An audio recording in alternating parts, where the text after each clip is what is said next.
Nikahilah seorang wanita atau lelaki karena keturunannya. Penting cari keturunan baik-baik, tapi tidak boleh prioritas. Kenapa? Ada orang bapaknya Nabi, anaknya pengkhianat. Nabi Nuh, anaknya Kan'an pengkhianat. Ada orang bapaknya pengkhianat, anaknya jadi Nabi, Ibrahim alaihissalam. Jadi tidak boleh jadi prioritas. Yang keempat, kata Nabi, nikahilah karena agamanya, karena dengan agama kau akan mendapat semuanya. Mahasiswaku bertanya, Ustaz, kenapa agama nomor 4? Nomor 1 mestinya. Saya bilang, betul dia agama nomor 4, tapi dia tidak titik di situ, dia koma. Utamakan agama karena kau mendapat dengan agamanya. Ada orang cantik tapi akhlaknya kesurupan. Ada orang bagus akhlaknya, mukanya hancur. Ada lagi kaya tapi sifatnya jelek. Untuk mencari dialah cantik, keturunan baik-baik, kaya pula, hafal Quran, 10 perempuan belum tentu ada 1. Kalaupun Anda mengetahuinya, tolong tunjukkan saya juga masih mau. Saya punya pengalaman soal menikah. Istri saya waktu itu saya tidak pernah kenal, saya tidak pernah lihat wajahnya, tidak pernah lihat fotonya. Saya kenal ibunya hari Ahad, Jumat saya lamar. Waktu orang bilang, ibunya bilang, lihat dulu anakku Ustaz. Saya bilang tidak penting, saya lihat mukanya. Kenapa? Saya lihat fotonya bapaknya di ruang tamu gagah, mamanya cantik. Saya bilang tidak jauh-jauh lah dari sini. Karena pepatah mengatakan buah jatuh tidak jauh dari pohonnya, kecuali yang dibawa kelelawar. Kenapa saya pilih mamanya cek waktu itu meskipun saya tidak pernah lihat? Karena dia penghafal Quran. Saya yakin kalau penghafal Quran pasti bersih hatinya. Kalau hatinya bersih, memancarkan wajahnya. Paling siallah kita sudah dapat istri jelek, miskin, akhlaknya kesurupan. Aduh, wabillahi taufiq wal hidayah. Yang kedua, nasihat buat pengantin. Dinda berdua, dokter kan? Percayalah, tidak ada rumah tangga yang tidak ada masalahnya. Bohong itu kalau ada orang bilang bahagia enggak, bohong. Pasti ada masalahnya. Ada yang bilang ibu-ibu di Makassar, Ustadz, bahagianya rumah tangganya itu.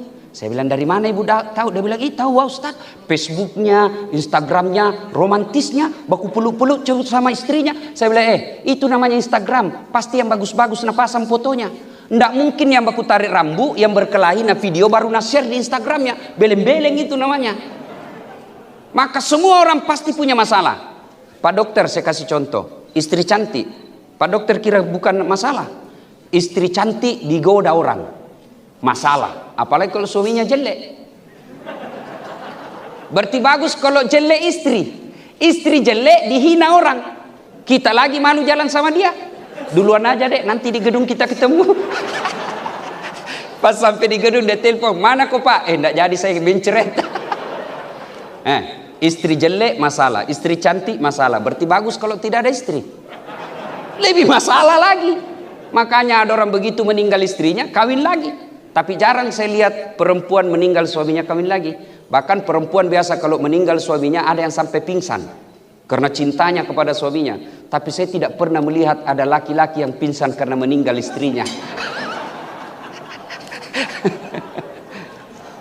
Ya, nah semua orang punya masalah. Coba lihat adek, perjalanannya Pak dokter dengan kekasihnya yang jadi istrinya sekarang. Dulu apa masalahnya? Mau disuka sama itu Mbak Adela. Sudah disuka, selesai masalahnya, mau dilamar.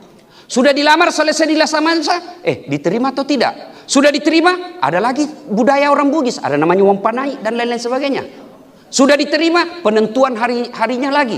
Sudah lagi diterima, hotelnya lagi. Sudah akad nikah seperti ini, selesai masalah, mau lagi punya anak. Sudah punya anak, selesai masalah, mau punya rumah. Tidak akan pernah selesai masalah. Semua orang punya masalah. Anggota dewan, banyak masalahnya juga. Menepati janji-janji kampanye. Banyak sekali masalah. Ustadz, Bapak pikir Ustadz tidak ada masalah rumah tangga? Sekarang banyak sekali masalahku setelah banyak viral videoku. Kenapa? Banyak janda-janda yang curhat. Pura-pura pertama curhat, Ustadz saya ada masalah Ustadz. Lama-lama dia bilang, Ustadz saya butuh imam dalam hidupku Ustadz. Saya bilang mohon maaf ibu, saya bukan imam, saya khotib. Ibu bapak saudara-saudara sekalian, jangankan Anda yang hidup zaman milenial, dokter, Nabi saja punya masalah. Nabi, kurang apa Rasulullah? Allah persembahkan dunia dan isinya, kata Allah. Benengetannya sabai kau Muhammad de upan caji linoi. Andai bukan karena engkau Muhammad, saya tidak ciptakan ini dunia dan isinya. Persembahan Allah kepada Nabi, dunia. Tapi apa Nabi tidak punya masalah dalam rumah tangga? Beliau di